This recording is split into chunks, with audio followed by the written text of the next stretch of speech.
Quarrying is a heavy industrial process that involves extracting natural resources such as rocks, sand, and gravel from the Earth's surface. Various equipment used in quarrying, including load cells, load pins, shackles, tension links, torque transducers, and other instrumentation, plays a key role in operations like lifting, excavating, transporting, crushing, and storing minerals. Incorporating force measurement technology into quarrying operations offers numerous advantages.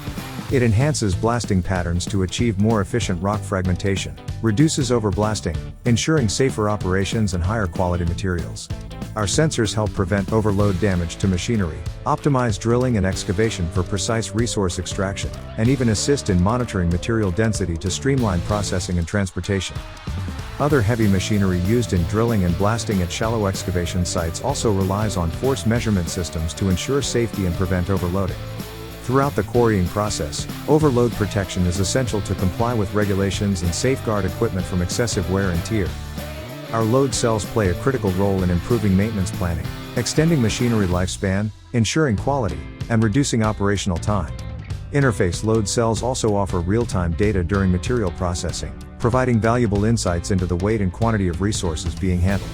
This data-driven approach helps optimize the efficiency and productivity of quarrying operations.